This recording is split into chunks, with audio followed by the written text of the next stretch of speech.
So, a study has been done to establish relationship between smoking and lung cancer. It was found that association was more in people who exercise less than and less in people who exercise more.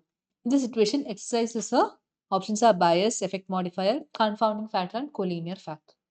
So, before we see the explanation, so here actually exercise is an effect modifier. Option B is the correct answer. We'll see how it came. Okay. So this is the usual situation. We have an exposure, we have an outcome, and we are going to see whether there is an association between your exposure and the outcome. This is what through most of the studies, we are trying to do. Okay. Your when there's a third variable which alters this association which is there between your exposure and an outcome, when a third variable comes into play, which affects this association between your exposure and outcome, that variable can be either a confounder or it can be an effect modifier. Okay, so this third variable which actually disturbs this association between your exposure and outcome, it can be either a confounder or an effect modifier. Okay, so what is a confounder? What's an effect modifier? We have confounder, we have effect modifier. So in a confounder, what happens is, in reality, there is no association, there is no true association between your exposure and your outcome. And this confounder comes into play and it shows that when the confounder is present, it creates an impression that there is an association. It leads to an apparent association between the exposure and an outcome, when in reality, there is no outcome. Such a variable is your confounder. So in confounder, what happens is, in reality, there is no true association between your exposure and outcome, but the confounder, what it causes, it causes or it leads to an apparent association between your exposure and outcome. And whereas in the case of an effect modifier, what happens is there is actually a true association. Whether the effect modifier is there or not, there is an association between your exposure and outcome. It's there. Whether or not the effect modifier is there, between your exposure and outcome, there is an association. But your effect modifier, what it does, it modifies the effect of exposure or outcome. Okay. So the difference between confounder and effect modifier is that when we are talking about a confounder, in reality, there is an association between the exposure. There is no association between the exposure and outcome, but a confounder causes this thing that there becomes an apparent association between the exposure and an outcome. And what happens when you remove the confounder, when you do things like stratification, this apparent association goes away. Okay. So in confounder, what happens is this association goes or it disappears if we do steps to control confounding. Like for example, if we do stratification.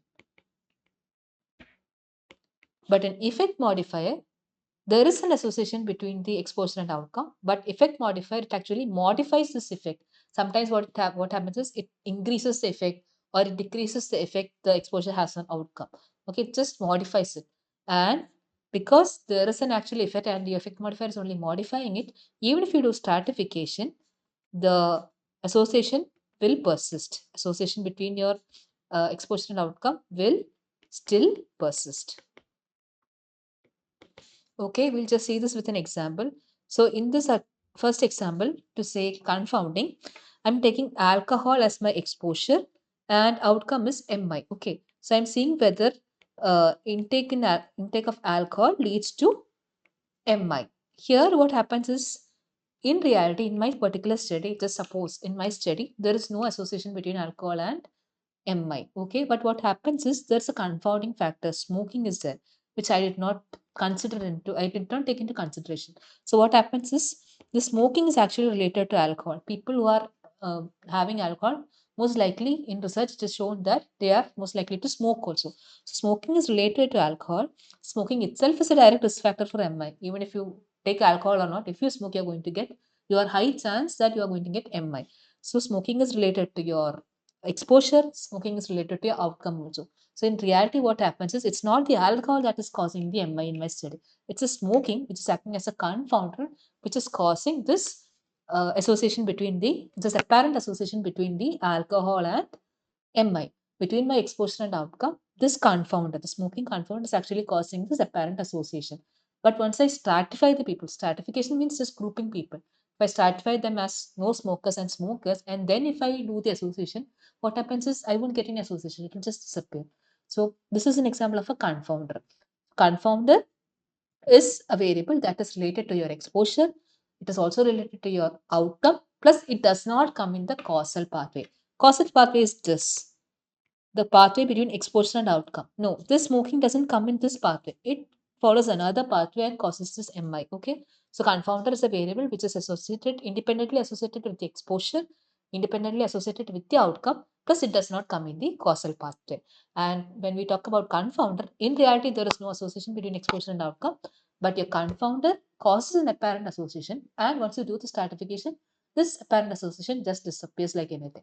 But in case of an effect modifier, it just modifies the effect the exposure has on the outcome. Okay. So even if you do a stratification, the effect will exist. Now, when you see this question, in this question, there is a study being done between uh, exposure of smoking and outcome of lung cancer. And here, third variable they're talking is about the exercise. And it was found that uh, there was more association in people who exercise less and less in people who exercise more. So what they did is, we are talking about exposure smoking, we are talking about lung cancer, and the third variable is rate of exercise. So they've actually stratified the results on the basis of people who exercise less and people who exercise more. They've stratified into two groups. And even after stratification, the association is there. It is shown that the association was more or the association was less, but the association is still existing. So even after stratification, if the association is still persisting, that means we are dealing with the effect modifier and not a confounder. Okay. So here your answer would be effect modifier. That's how we got the option B as the answer. Okay. So once you stratify, if the relationship goes away, that's a confounder. If the relationship persists, that's a effect modifier. Okay. So I hope that is clear to you. Now let's take up the next question. Next question is question number 17. Which of the following methods can be used in the design phase of a study to control confounding? Simply, what are the methods to control confounding? So, in any study, we are supposed to do measures to control bias, to control confounding, etc. So, to control confounding, we have certain steps. What are the steps to control confounding? You can do restriction. That's the first thing you can do. Restriction is restrict the people in your study. By fixing certain inclusion criteria and exclusion criteria, we can actually restrict who are the study participants. That's one way. Second one is matching. Matching, we told, especially in case control study, it can remove the known confounders. Then your randomization, again discussed, it can remove both known as well as unknown confounders, plus also bias also it can take care of. Then the thing we just discussed in the previous question, the stratification. This is again a step to remove your confounding. Then finally, this is all in the design stage. Finally, in your analysis stage, what you can do? You can do your stratification and the modeling. These things can be done while you're analyzing the data. So modeling is using certain statistical techniques you can do modeling. So restriction, matching, randomization, stratification and modeling. These are all the steps to remove confounder. So here you have blinding is not there. So blinding is actually why do you use blinding? Blinding helps to remove bias. It's not confounder, okay? Blinding removes bias. But your matching and randomization both will remove confounder. Matching will remove only known confounders, but randomization can take care of known as well as unknown confounder. So answer would be option D. Both B and C will be the correct answer here. Okay. So we have discussed about most of the study designs, and now we are left with the meta-analysis. Okay. So when you talk about the hierarchy of evidence, in the topmost of the hierarchy of evidence pyramid, the Talaiva or the topmost person is your meta-analysis. Okay, so we'll see what meta-analysis is. So all are true regarding meta-analysis except statistical technique for combining the finding from several independent studies on special topic. This exactly is what you mean by meta-analysis. What do you mean by meta-analysis? Or to be complete, it's a systematic review and meta-analysis. See, suppose I want to know the prevalence of anemia in adolescents, girls or boys, whatever. I want to study the prevalence of anemia in adolescents. See, when I see the literature, I can see there are n number of studies which shows the prevalence of anemia in adolescents, maybe girls and adolescent boys, from rural India, from urban India, from outside. So I have lots of studies. So actually, I don't have to do a newer study.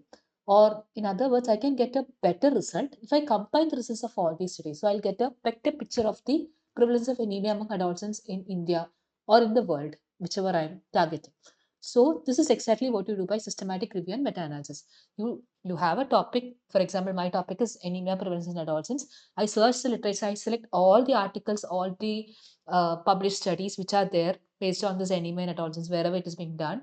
Then from that, I review these and then I commit conclusions. I commit general conclusions. Using meta-analysis, you have something called effect size and all that. So using statistics, you come at general conclusions. This is what you're going to do in meta-analysis. So you get an evidence which is superior to a single study. Okay. But what is the catch there? Depends on what type of studies you are choosing. If I'm choosing all not so good studies, then of course my final result will also be affected. If in the meta-analysis, if I'm including all very well done, very good studies, of course my final result is also going to be better. Okay, so that is one issue with meta-analysis. So statistical technique for combining the findings from several independent studies on a special topic is true. That is what exactly what we're doing in a meta-analysis. Its purpose is not to identify risk factors. It's also fine. We are not to identify risk factors. We have other studies. We don't have to do a meta-analysis. Purpose is to increase statistical power by increasing the sample size. Of course, if you increase the sample size, your power of the study will increase. In a meta-analysis, I'm combining lots of studies, so my total sample size is huge. So the power is increasing. Validity does not depend on quality of systematic review. No, it depends. Whatever finding, whatever result I'm telling out of my meta-analysis, it depends on the quality of studies that I've used in my meta-analysis. Okay. So option D is wrong here. Validity does depend on the quality of studies that you're taking up in your review. Okay. So these three things are, we'll just talk about some of the issues that happen in a meta-analysis. The first one is GIGO or garbage in, garbage out. This is just what we just told now. So if I'm including good studies in my meta-analysis, my out or my result will be good. If I'm including not so well-written studies, not done properly, such studies in my meta-analysis, then my output or my final result of my meta-analysis is going to be bad. So if I put in garbage, then finally my result is also going to be garbage. So that is garbage in, garbage out. Second one, you see, what do you see here? You see apples, you see oranges, and finally you're just mixing them up. Okay. So this is called apple and orange effect or apples and oranges effect. What is that? See, I told you in my example, I want to learn the prevalence of anemia among adolescents, but I'm mixing up studies like anything. I'm taking up studies which are done in maybe posh urban areas. I'm taking up studies which are done in very, poor economic status, rural areas. I'm just mixing up studies. It's like mixing up apple and oranges. They are everything, the cultural factors, the economic status, the genetics, everything might be entirely different, but still I'm mixing up those studies. So this disparity can actually lead, can actually have some issues, or these things should be there in your mind when you're interpreting the result of a meta-analysis. So this is called apple and orange effect. The last one is, you see, positive results and negative results. Positive results, whenever we are doing a study, when you have positive results, like you have significant, when you're doing a research, you get this factor is significant, this is significantly associated, you have certain positives, then that study has a higher chance of publication. Okay, compared to if your study is not having much of significant results, publishers, because they want more of studies with positive results, which it should not be, but that's what is happening in reality. So publishers will prefer studies which have positive values, and some important studies, even though they have nothing significant, they might actually go into the draw without being getting published. So this is called as file drawer effect, because we are missing out a chunk of studies which, because they did not have significant results, did not get published. Okay, so these three issues, this gigo, apple and orange, and file drawer effect, these are issues of meta-analysis which, while interpreting the results, you have to keep in your mind. Now, this is the famous evidence pyramid. So this is the hierarchy of evidence pyramid. At the lowermost, we have expert opinion editorials. Then comes your case series reports. Then cross-section studies also. Then case control studies cohort. Then RCT, and finally your SRMA, or systematic review and meta-analysis. This is SRMA. Okay. And what do you mean by evidence-based medicine? It's nothing but you are using use of research findings to take decisions on clinical practice. Whatever evidence you're getting from research, you're actually trying to apply it in clinics. Decision making in clinical practice. That is what I mean by evidence-based medicine. And this person, David Sachet, is known as is considered as the father of evidence-based medicine.